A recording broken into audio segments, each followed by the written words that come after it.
bem-vindos ao Papo sobre Família, um podcast especial com apenas 3 episódios que fazem parte da série Família, uma série que nós estamos vivendo na IBC no mês de maio e no mês de junho. Eu não sei quando você está assistindo esse episódio, mas essa série foi no mês de maio, é no mês de junho aqui na IBC. Nós estamos aí com essas conversas rolando aqui no nosso canal do YouTube. Eu agradeço aqui ao MC Studio, né, que nos cedeu o local, né, para gravar, está fazendo a gravação, então agradecemos ao MC Studio por isso. Eu me chamo Euriano Salles e estou acompanhado hoje dos nossos 2 pastores, pastor Armando, pastor Hamilton, que vai estar aqui com a gente batendo um papo sobre criação de filhos. O pastor Hamilton é pai da Giovana, de 6 anos, já o pastor Armando, pai da Elissa, pai da Midian, as meninas já adultas, mas avô de adolescente e jovem, né, pastor? Assim, é a idade dos netos. Isso aí, adolescentes e jovens. É isso, então a gente vai estar aí. Qual é a expectativa aí para esse papo hoje? Muito legal, acho que vai ser um bom momento para a gente refletir sobre como é que a gente está vivendo, né, na sociedade, como é que os pais estão criando os filhos e como é que a Bíblia nos orienta a fazer isso de forma saudável, né? Eu vou começar aqui esse papo. Recentemente, vocês dois falaram lá na igreja, né? Pastor Armando falou, você também falou, pastor Hamilton, sobre essa questão das gerações, esse abismo que há entre as gerações, né? É interessante que quando a gente olha as gerações, se a gente puxar mais recente, assim, a gente tem os baby boomers, a gente tem a geração X, tem os milênios. Aqui, por exemplo, aqui nós temos as 3, né? Pastor baby boomer, Hamilton, no caso, é 79. Final da geração X, eu sou o começo dos milênios, né? Isso. Mas aí depois a gente tem vem as outras gerações, Geração Alfa. Geração Alfa. E uma coisa que tem notado é como tem encurtado esse tempo entre as gerações. Antigamente as gerações elas tinham um tempo de 20, 25 anos de uma geração para outra. Hoje já se fala em 10 anos. Por exemplo, meus filhos, geração alfa, mas quem nasceu em 2025 já é geração beta. Então é um encurtamento, acredito muito, pela questão da tecnologia, né? Aí a pergunta é como é que a gente consegue criar os filhos nesse mundo pós-moderno, né? Nesse mundo onde tem esse abismo, onde acontece isso, né? Como? Legal. Posso começar, né? Dando tom? Você está criando uma, né? Pois é. A minha filha tem 6 anos, então o desafio hoje é a gente lidar com esse mundo, né? Que a pós-modernidade traz para nós, um mundo profundamente relativo, né? Sem princípios, sem valores, sem absolutos. E aí, eu acho que um grande problema que aconteceu foi com a geração X, né? A chamada geração daqueles que voltam para casa com a chave, né? As crianças têm agora a chave de casa. Então, quando eles voltam para casa, a casa está vazia, os pais estão no mundo do trabalho e tiveram que fazer isso por sobrevivência. E aí nós temos um problema, porque essas crianças não têm mais referencial, né? E aí, quando eu me tornei pai aos 38 anos de idade, já um pouco tardio, né? Mas o desafio de privar minha filha das telas. Esse foi o grande desafio que tem sido, né, um processo de adoecimento aí da população, mas sempre entendi que a questão era limite. Então, acho que o grande desafio hoje do contraponto à pós-modernidade seria a gente pensar, estabelecer limites saudáveis, plausíveis para a criança, né? A criança sem limite é um desastre, né? Então, eu acho que o nosso grande desafio hoje é romper a ausência de absolutos e tentar, de alguma forma, estabelecer limites e princípios para a criação de filhos.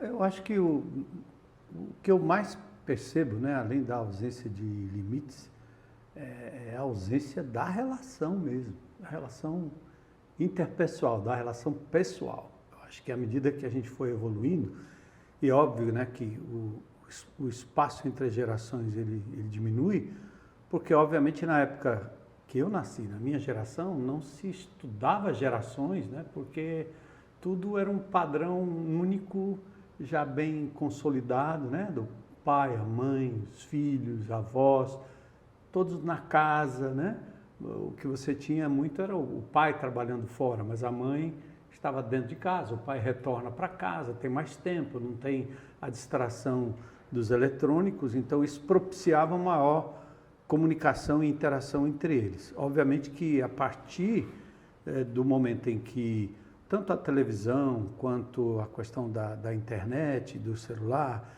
quando esses eletrônicos começaram a aparecer e, obviamente, nós tivemos mudanças do ponto de vista da sociologia, da composição da família, onde a mulher, né, sai para o campo de trabalho ou então a família se dilacera, porque vai mãe para um lado, pai para o outro com seus filhos, né?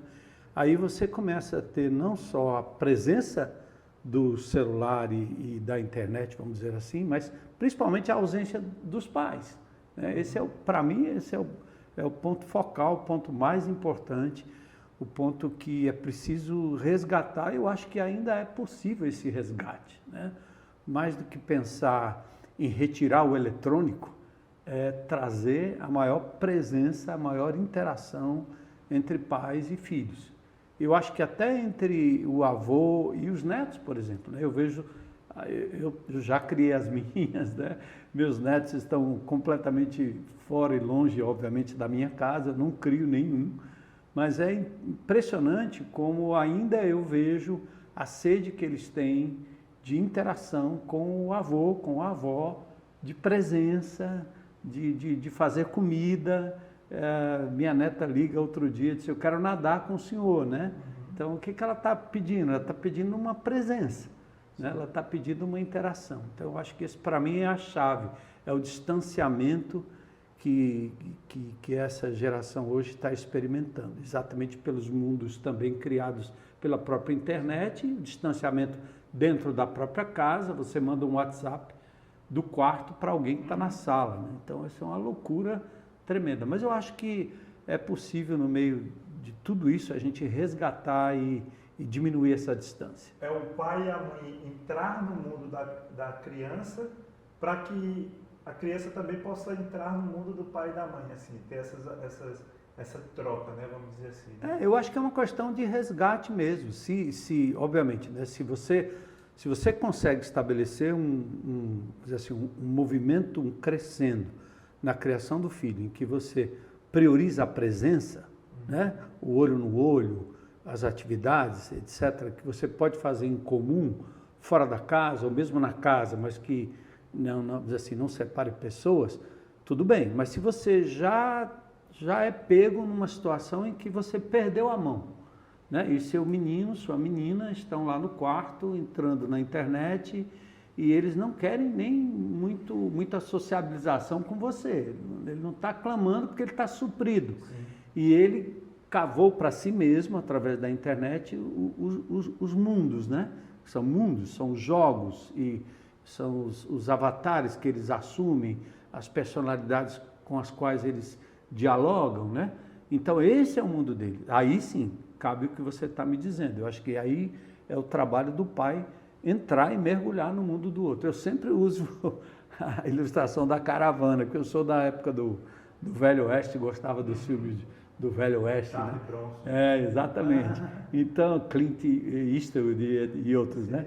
Então, naquela caravana, quando às vezes o camarada ia, né, com aquela liteira puxada por 6, meia dúzia, 8 cavalos, disparada, e às vezes o camarada que estava lá na direção tomava um tiro e a caravana disparava e vai matar todo mundo, vai causar um dano.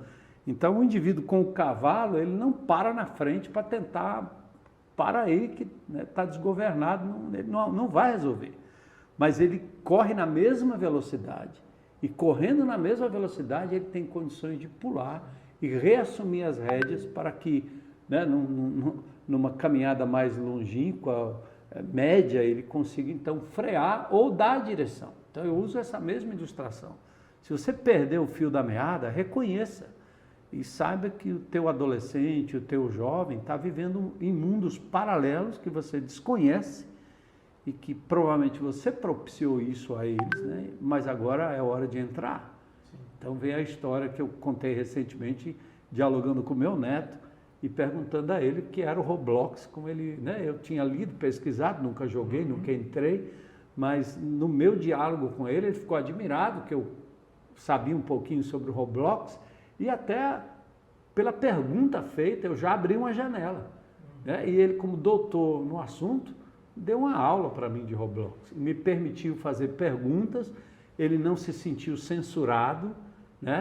Tolhido, incriminado por ter entrado lá, a ponto da gente poder falar, inclusive, dos perigos. Ele mesmo foi me falando dos perigos que aquela plataforma enseja para crianças e jovens que estão desassistidos e que às vezes não têm nem a orientação do pai. Né? Às vezes o pai quer ir lá para proibir, para coibir, para diminuir o tempo de uso, mas ele não entrou para entender em que mundo ele estava. Né?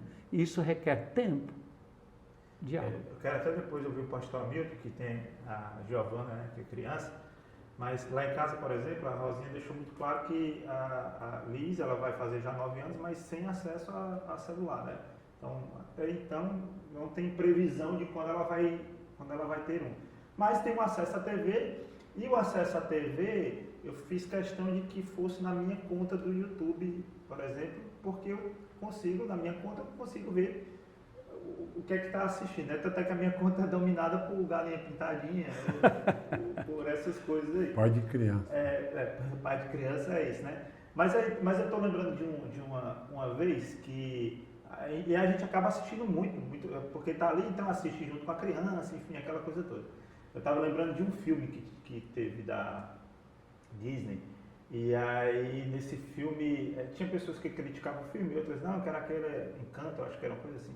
Sim. E aí, mas foi interessante, como eu pude assistir com ela, então eu pude tentar, tinha uma menina que possui um dom especial, então eu consegui de alguma forma também dialogar com ela sobre o que é esse dom, de onde vem esse dom, essa coisa, por mais que o filme não tenha nenhum objetivo cristão de trazer mensagem cristã, mas entrar nisso e conversar um pouco sobre isso. Recente agora está com o Lilo Stitch, que está no... Pois eu assisti essa semana passada. Só fala sobre isso, né? Só que tem um conceito lindo lá que fala sobre a questão de Ohana, né? A família que vai para além da família laço de sangue, que a gente, como pai, pode explorar aquilo ali trazendo para um contexto cristão, né? Contei um pouquinho das experiências. Eu acho que tem a ver com o que o pastor falou de entrar no mundo dele, né? Mesmo que você já perdeu a mão, no nosso caso a gente está conduzindo um dia de cada vez e temos oferecido a ela alternativas, né? Que a grande questão não é tolir, mas também oferecer alternativas saudáveis, né? Recentemente você falou do filme, e o pessoal demonizou o filme e tal e colocou como algo assim bastante ruim, mas eu achei interessante a ideia, né? Por sinal da Disney, de um alienígena que é criado num laboratório por um cientista e ele vem trazer, eles não sabem muito bem o que aquela invenção vai gerar, mas aquele alienígena entra no mundo dos humanos e acaba gerando, experimentando a grande questão humana que é o afeto, né? Aí depois os cientistas são obrigados por um poder maior para destruir aquela invenção. Mas aí o Stitch acaba se relacionando com uma família, daí o conceito de Ohana, né? O filme se passa no Haiti. E aí essa ideia de Ohana de família, o Stitch é um estrangeiro entre nós e acaba entendendo que é a família, e aí ele constrói esse afeto entre eles, né? Acho que é muito legal isso quando você consegue convergir. Acho que essa é a grande questão. Você entra, se relaciona e você não demoniza tudo e você consegue convergir as coisas para a relação. Acho que isso é muito legal. O princípio para nós aqui, estamos perto, né? Estamos atentos ao que nossos filhos estão assistindo, o que eles estão vendo. E a gente não demonizar, não assustar, mas chegar perto, ouvir até tirar princípios daquilo. Foi isso que eu aprendi nesse filme aí, foi muito legal. Perfeito. Esse negócio do filme foi interessante, que o meu neto e minha neta falaram de um filme que eu nunca tinha assistido, da Coraline, né? Que era aquela menina que à noite encontra uma passagem secreta e ela entra nessa passagem secreta e lá encontra as pessoas cujos olhos eram botões, né? Só que era o seguinte, essa menina em casa não tinha atenção nem do pai, nem da mãe, a mãe direto no computador, o pai também direto no computador, e ela querendo chamar atenção de todo jeito. Mas é interessante que à noite ela então encontra essa passagem secreta e entra. E lá ela encontra uma família que faz exatamente o oposto do que ela experimentava na família dela, ou seja, os pais eram atenciosos, né? Paravam para cuidar dela, deram a ela tudo que ela queria, que ela gostava, e no final eles estavam aliciando a menina para que ela se trocasse os olhos dela pelos olhos dos botões, né? Ela poderia ficar naquele mundo.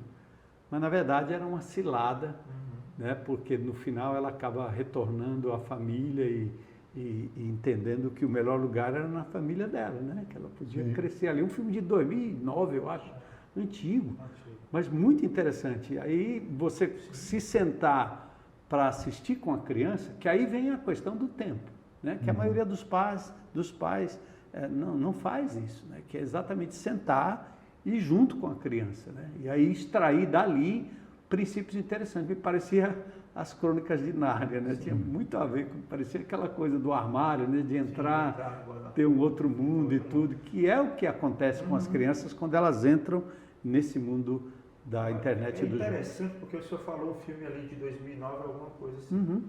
2008 foi quando o iPhone foi lançado, é o primeiro smartphone, então 2008. A gente está falando de um filme de 2009 que Coraline ela entra no mundo secreto, que muitas vezes o mundo secreto hoje é o YouTube da criança que está trancada lá dentro do quarto. Perfeito. E aí ela deixa de ser influenciada pelos pais e passa a ser influenciada naquele mundo que é secreto. Assim, para os pais é um mundo secreto. Sim. E assumindo uma identidade que não é uma identidade que Deus preparou para ela, que não tem nada a ver com a família. E quando ela entra nesse mundo, ela é aliciada a fazer coisas que são encantadoras, né?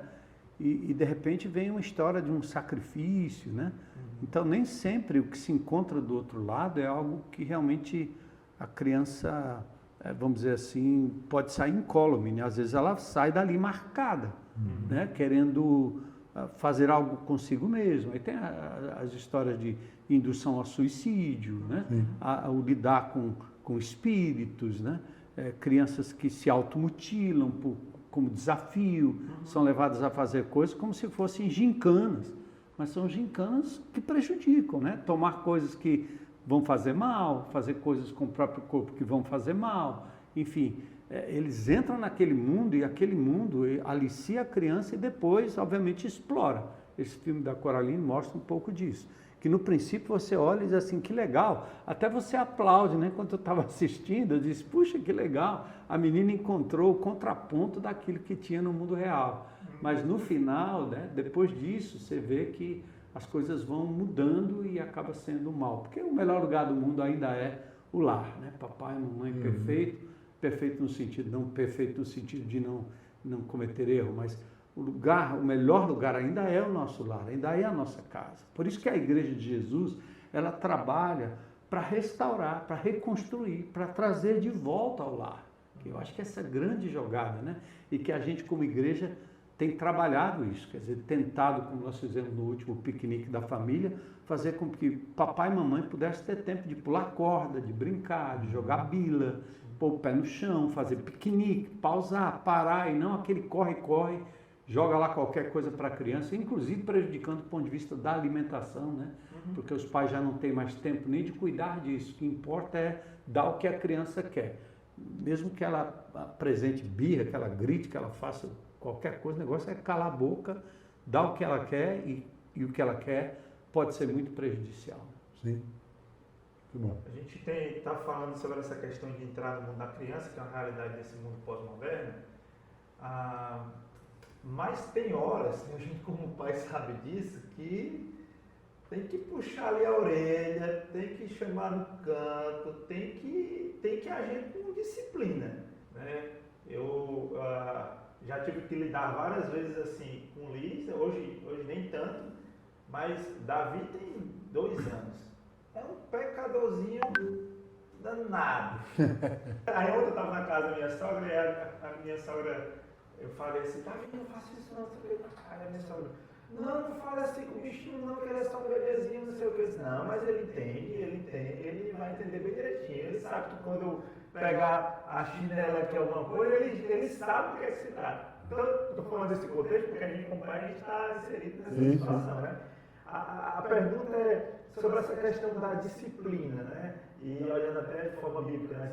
A disciplina bíblica. Será que os textos que falam sobre a questão da vara, essa aplica ainda hoje?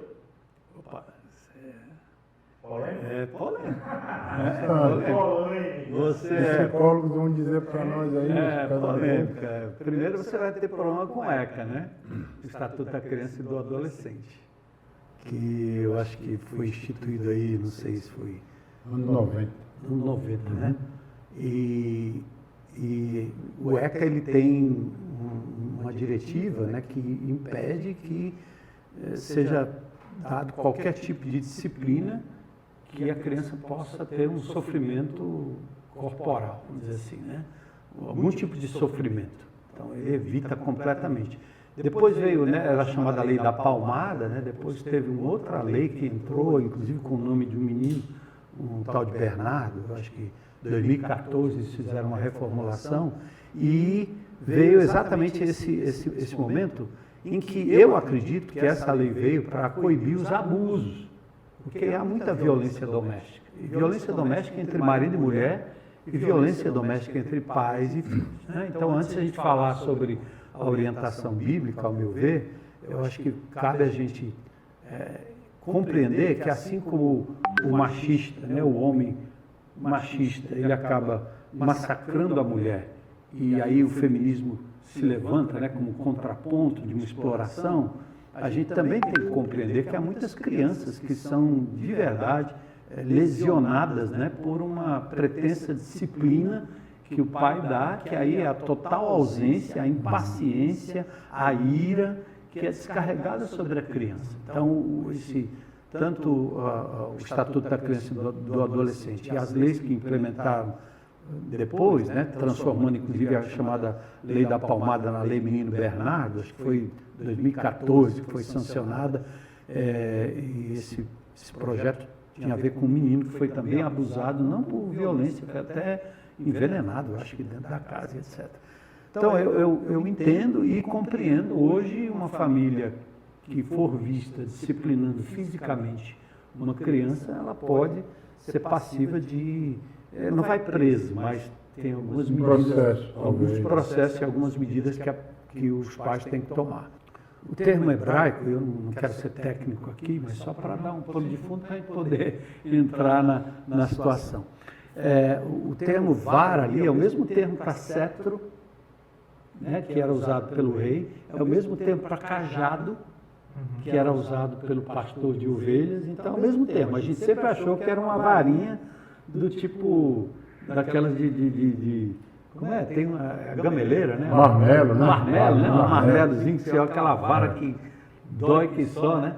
Mas essa palavra, ela tem várias conotações no Velho Testamento, e o livro de Provérbios, volta de novo, não é um mandamento, né? Mas é simplesmente mostrando que a criança precisa ter algum tipo de disciplina corretiva, né, para que ela não avance, né, cometendo erros que ela poderia cometer. Por exemplo, um choque que uma criança leva é uma punição, né? Se você não diz que vai acontecer e a criança põe um dedo, não tem punição maior do que uma criança levando um choque, às vezes ou mexendo com uma coisa quente, se queimando, né? E às vezes a gente acha que não pode coibir, a criança vai lá e acaba cometendo um erro que traz prejuízo a ela mesma.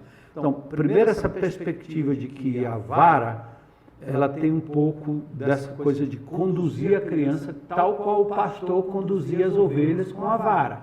Se as ovelhas vão saindo, ele vai lá e, né, dá uma cutucada e traz de volta. Se a ovelha é teimosa, está saindo, caindo numa ribanceira, ele pega pelo cajado e traz de volta. Ou seja, a vara é um instrumento usado para trazer a criança de volta ao seu curso normal. Inclusive, é interessante que o Estatuto antigamente falava sobre a Lei da Palmada, né? E eu sempre fui pessoalmente contra a ideia de usar as próprias mãos, né? Entendendo que a mão que afaga não deveria ser a mesma que disciplina. Então, eu fui criado, né, sob disciplina dos meus pais, e tinha lá um instrumento que era o cajado e a vara da época, e realmente eu fui muito disciplinado pelos meus pais dessa forma. Quando eu criei minhas filhas, né, eu adotei aquela época, eu acho que a gente não tinha essa consciência que hoje todo mundo tem, quase vigilância, né, que todo mundo tem, qualquer barulho, criança chorou, está todo mundo alerta para denunciar, você pode ter a polícia na porta da sua casa se a criança estiver chorando demais, porque a vizinhança pode agir dessa forma. Mas na época que eu disciplinava minhas filhas, né, eu entendi que se eu fizesse da forma correta e fizesse poucas vezes, eu acho que isso ia perdurar por muito tempo. Não era aquela disciplina onde eu me zangava e aí ia lá disciplinar porque a menina me desobedeceu, não era com raiva, não era com ira. Eu acho que não disciplinar, não corrigir, não demonstrar à criança que há consequências dos erros cometidos, isso para mim não é amor, isso não é paternidade, isso não é cuidado. Não existe isso. A criança precisa saber qual a consequência dos seus erros. Da mesma forma que a gente vê a sociedade e a gente diz, esse cara cometeu tal crime, ele precisa ser punido pelo crime cometido. Então você tem esse senso com os adultos e não permite que isso seja implementado no desenvolvimento da criança. Então, é um assunto, de novo, polêmico. Eu acho que se você, como pai e mãe, consegue disciplinar o seu filho, corrigir o seu filho, de modo a não precisar um castigo ou uma disciplina física, parabéns. Você não pode ficar sem disciplina. Sua palavra não pode ser não, e a criança continua afrontando, porque aí, se você não corrige em casa, a polícia vai corrigir, o mundo vai corrigir, vai apanhar lá fora. Né?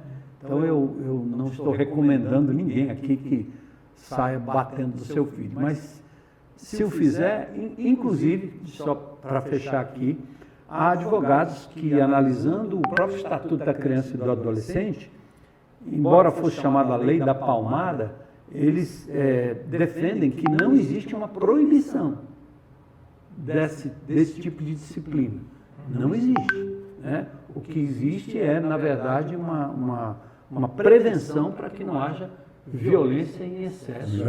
Exagero em cima de um pai irado, de uma mãe irada, que perde estribeira e aí disciplina além do que seria o recomendável. Causa na criança a rebeldia, né? Porque aí quando você tem o regramento e a disciplina sem relacionamento, sem amor, você vai gerar a rebeldia. Isso não é a função. É interessante isso que o senhor falou em relação a não fazer isso de forma irada, né? Porque você faz de fato em amor, né? Então, fazendo em amor, então aquilo ali é medido, não tem, realmente, não gera um castigo físico, que é o que ali aponta, né? Para a questão da crueldade, do castigo físico. Exatamente. De fato, não é gerado nesse sentido. Essa palavra vara, ela também pode ser associada à questão da régua, de medir e levar isso para a questão da regra também, tipo assim, da questão da disciplina como regra, de estabelecer regras para a criança.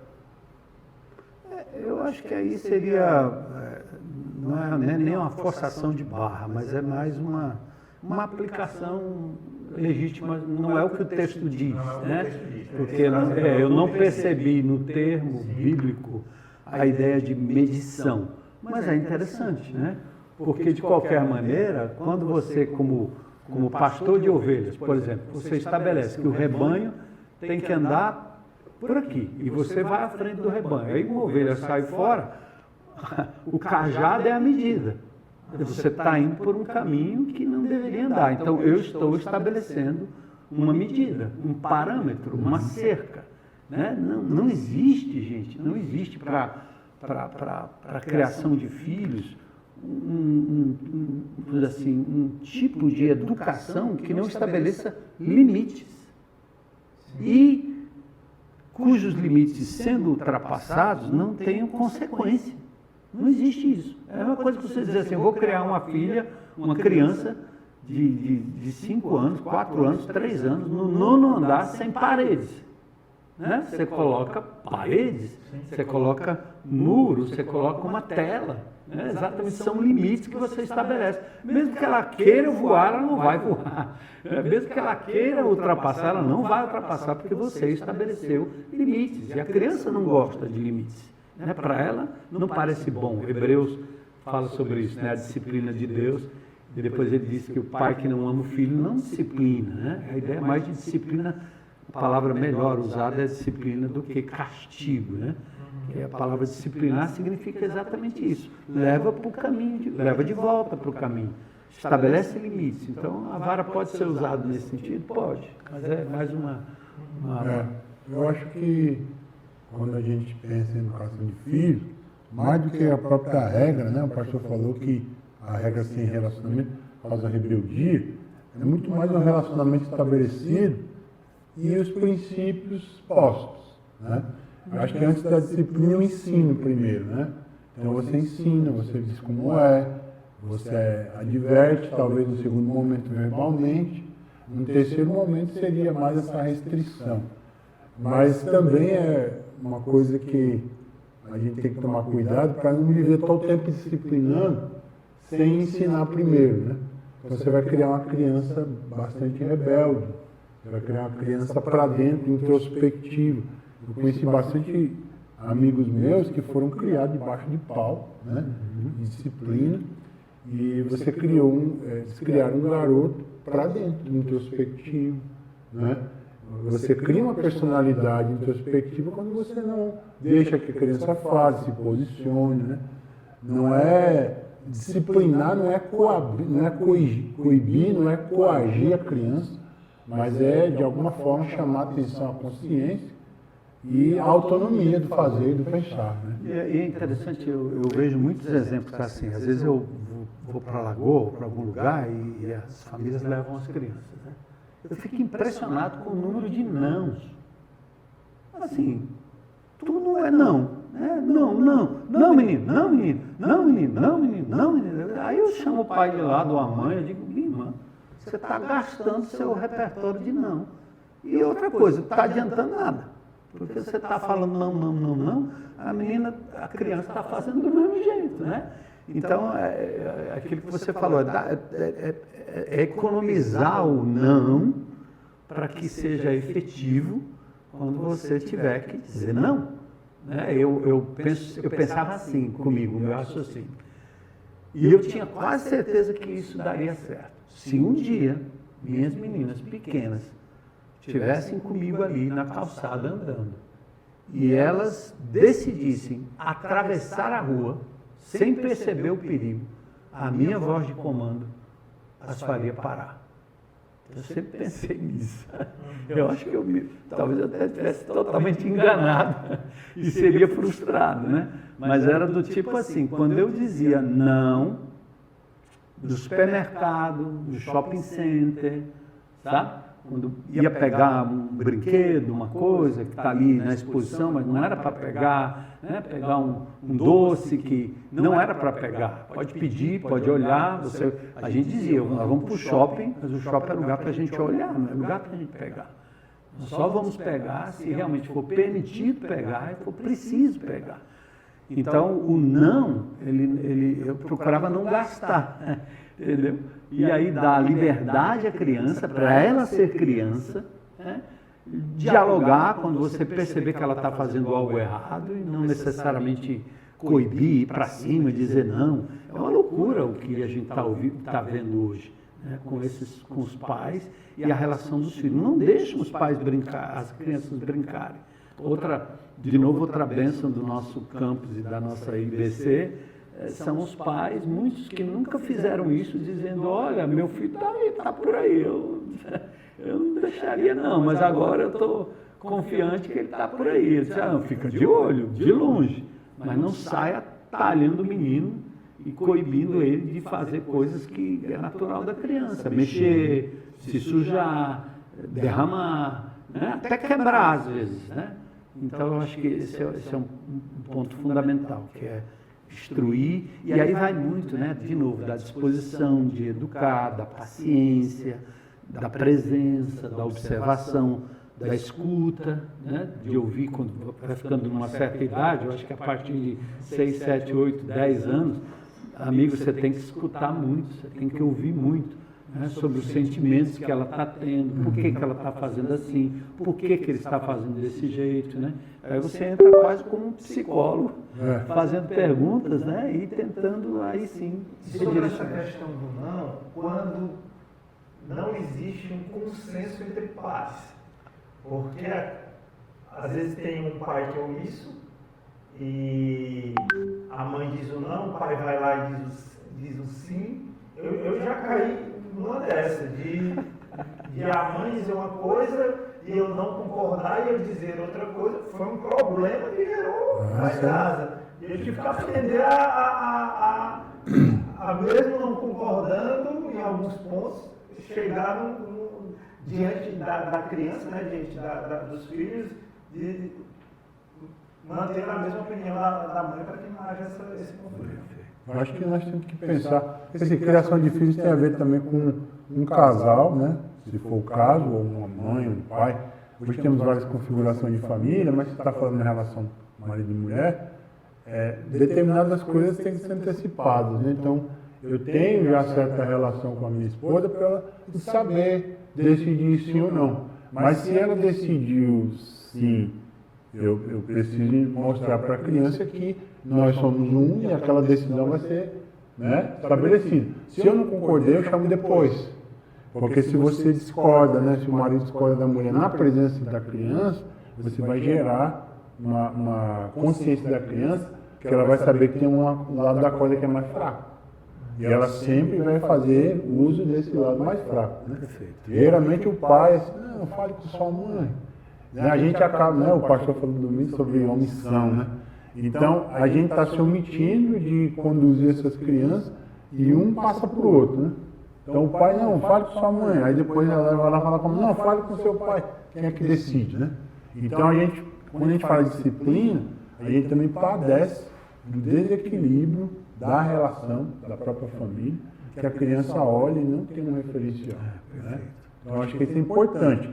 Estabelece princípios antes, mas se um decidiu, corrobora, depois conversa e alinha. Essa ruptura ela é danosa mesmo. E a gente tem que concordar até naquilo que a gente vai discordar, né?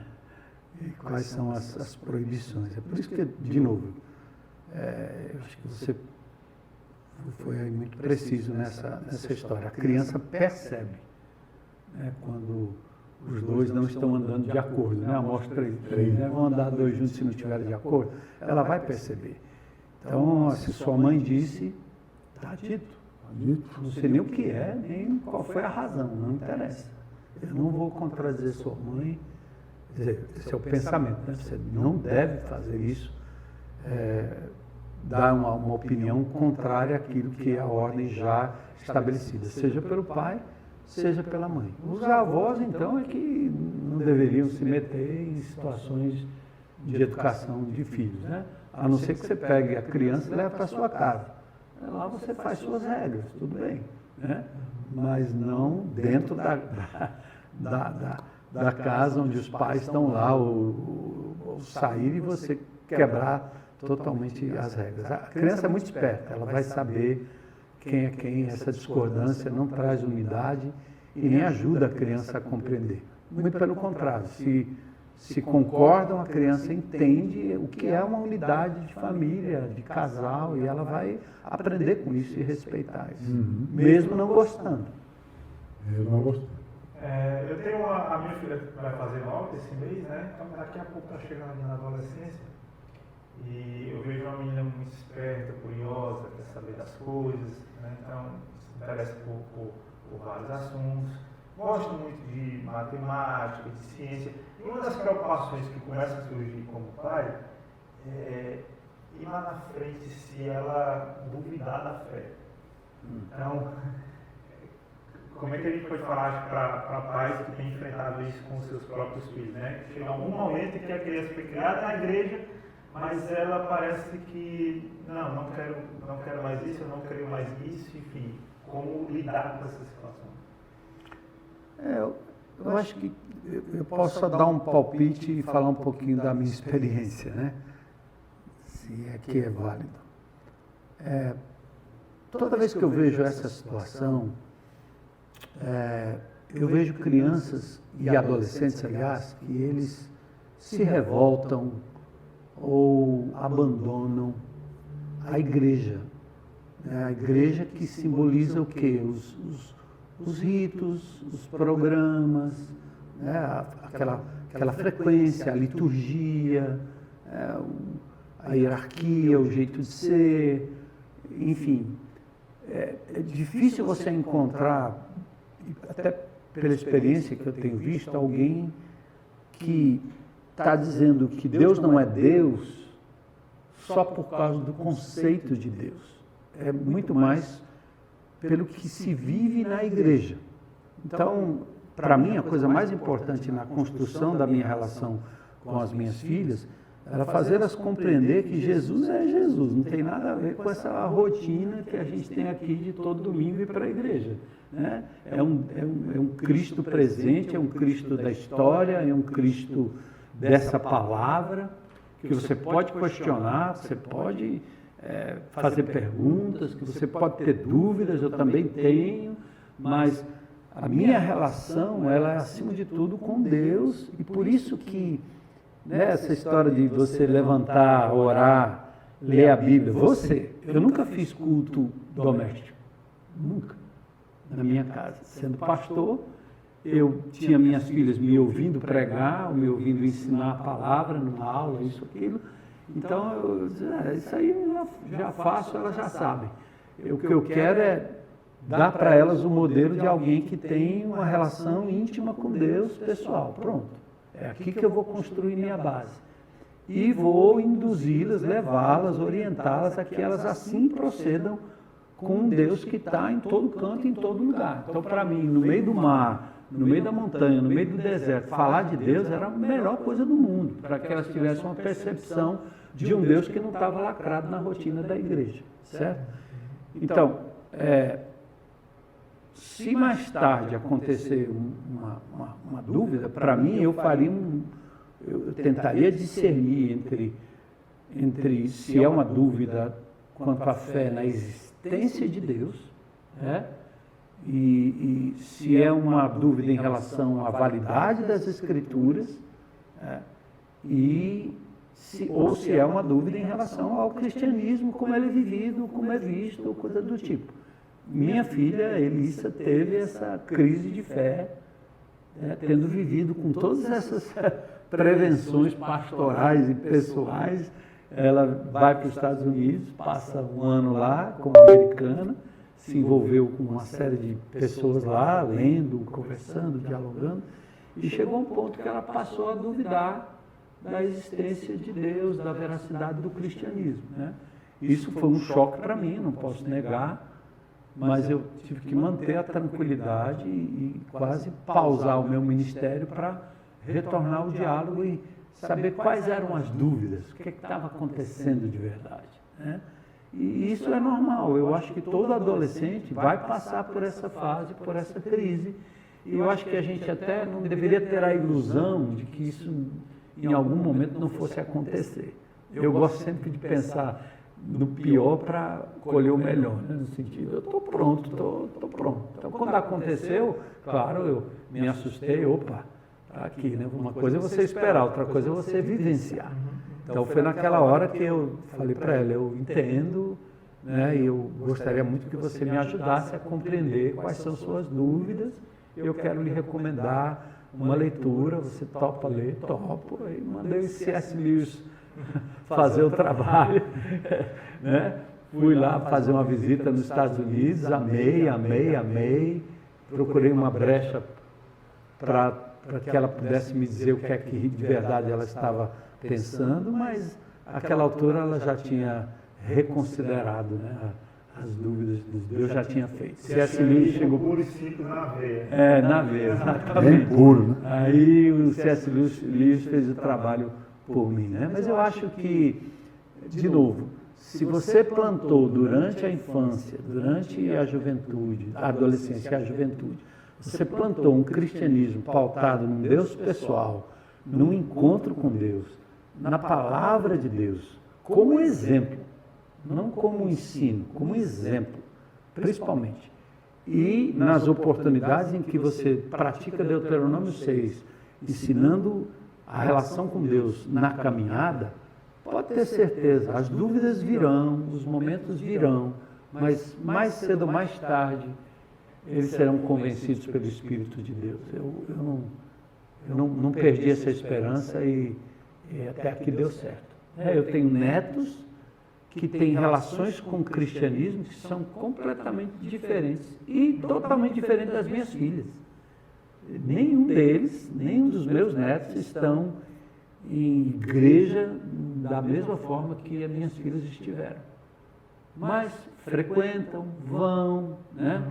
E aqui e acolá, né? Você vê um lampejo daquilo que foi plantado, né? Mas Deus vai fazer a obra. Então, acredite, papai, não fique desesperado, não. Interessante essa questão do culto familiar, porque você corre o risco de repetir o que é o culto na igreja, né? Momento de louvor agora, momento de palavra agora. E tem um ponto que o senhor falou, essa questão da gente de ser um exemplo, né? Achei engraçado uma vez que Liz comentou que a mamãe lia a Bíblia, mas o papai não. Mas o porquê? Porque eu usava o celular para ler a Bíblia. Só que o celular é o que eu faço tudo. Então, direto, estou com o celular na mão direto. Aí eu ganhei a Bíblia de um amigo meu, uma Thompson. Esse amigo meu tinha comprado essa Bíblia, tinha tentado encaminhar. Essa parte tem um amigo emprestar. Aí quando eu recebi a Bíblia, eu disse, pronto, meu devocional agora é no papel. Para que ela possa ver que eu estou lendo a Bíblia. Não estou, porque no celular eu posso ver qualquer coisa. Né? Então, mas interessante, mas ela se percebe, não aceita esse tipo de situação. Que coisa. Eu chego a cometer algumas vezes no próprio grupo de relacionamento sobre isso, essa importância da gente, quem tem os filhos pequenos, vá para a Bíblia de papel, porque pode ser que eles estejam observando até esse tipo de coisa. Muito interessante. A Giovana, acho que muito interessante também a vivência que ela tem do Evangelho, né? Desde cedo na barriga, ela já era desejada, amada, né? Orava, cantava para ela com essa voz que eu tenho, não boa, mas cantava. Então, ela nasceu nesse berço, né? E aí, aos 4 anos de idade, depois do culto, ela ouviu a pregação e ficou perguntando quem era Jesus. A gente chegou em casa e na hora de dormir, sempre o costume da gente orar e lembrar um texto bíblico, né, para orar. Ela disse assim, quem é Jesus para a Gabi? Ele é de verdade mesmo? Tal. Aí a Gabi começou a explicar, e aí eu cheguei no final e disse assim, você está compreendendo quem é Jesus, que seu pai e sua mãe conhecem, né? Ele não está lá, naquele lugar só, ele está aqui com a gente. Você gostaria de entregar a sua vida a Jesus? Aí ela abriu o coração e entregou a vida para Jesus, né? 4 anos de idade. E eu creio que foi de verdade, porque dali em diante, né? O apego a ela, ao Evangelho, a fé, cada vez mais profundo, né? E agora, recentemente, eu comprei uma Bíblia de papel também, né? Da criança colorida e tal. E todo dia ela lê um versículo bíblico e ela marca a página. Né? Para dar continuidade, né? Então, eu falei assim, são sementes, porque também ela me vê, né? Ela me vê também lendo papel. Acho que esse é o grande exemplo, né? O papai e a mamãe que nos ouve, não dá para a gente colocar Jesus goela abaixo das nossas crianças, né? Na verdade, o grande modelo para elas somos nós. Então, Deus Pai se faz Pai através dos pais. Então, o exemplo que essas crianças que nós estamos lidando hoje em dia, né, com essa ênfase na internet, na plataforma que o pastor falou, Roblox, tanta coisa, tantas vozes falando para nossas crianças, o modelo que ela vai ver em casa é o modelo que ela vai se apegar. Então o papai diz que tem Jesus, ele vive o Evangelho, dá testemunho, esse Deus é de verdade, né? Esse pai eu quero para mim, porque ele está fazendo isso na minha casa, né? Então, acho que o nosso grande desafio é sermos coerentes, né? Interessante. Eu não sei se todo mundo tem que ter uma Bíblia de papel, né? Eu já ganhei uma para o ano que vem fazer a leitura bíblica no papel. Mas o meu devocional no YouVersion, né? Ele amanhece o dia, o som é alto. Eu acho que os vizinhos estão acompanhando a minha leitura bíblica. Ah, você faz com áudio. Né? Eu passo com áudio, entendeu? Eu preciso ouvir. Então eu acordo logo cedo, é a primeira coisa, né? Orar e vou. Aí boto no áudio. Pai, fica lá. E aí eu marco, né, alguns textos, depois no final, como tem um mapinha lá, um comentário, né? Então eu falo um pouquinho do que o texto representa e do que significa para mim. E depois eu acabo colocando lá no Instagram também, não sei nem se o povo olha ou não olha, mas de verdade eu coloco um som alto, né? Então pode ser, se você não tem a Bíblia de papel, tem filhos em casa, coloca um som alto para todo mundo ouvir. O negócio se for de manhãzinha, né? Que eles estão dormindo. Não pode incomodar o outro, né? O fone de ouvido, exatamente. Bom, pastores, amigos, chegamos ao final desse podcast. O papo rolou aí, foi muito bom. Quer deixar uma mensagem aí final para o pessoal? Queria deixar uma mensagem assim, bastante real, viva, né? Que a gente possa valorizar a nossa família, a relação, independente da configuração familiar, se você é um avô que cuida do neto, se você é um pai singular que cuida do seu filho, ou papai e mamãe que cuida do seu filho, vamos valorizar a relação, né? Vamos valorizar estar perto, vamos oferecer alternativas.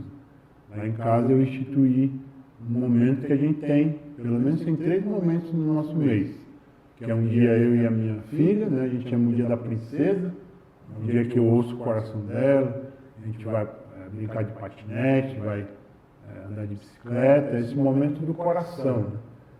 Temos o dia da rainha, que é eu e a minha amada esposa, né? Que vai nos assistir aí, um momento nós dois também, e depois temos o momento da família.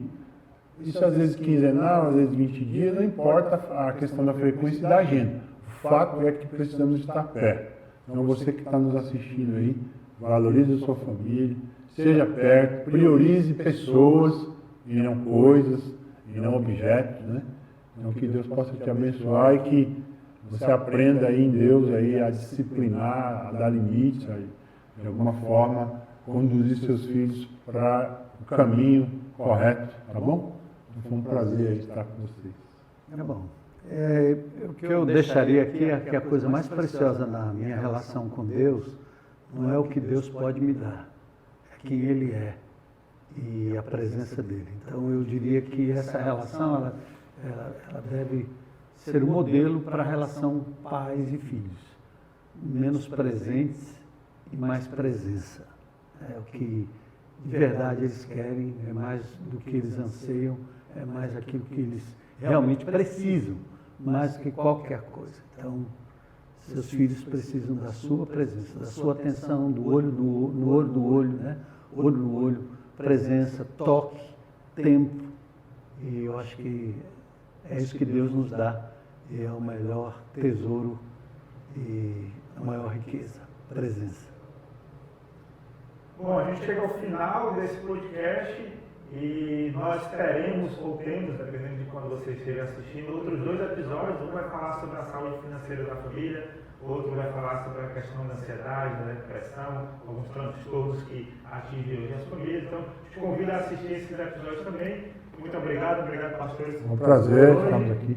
Então, até a próxima.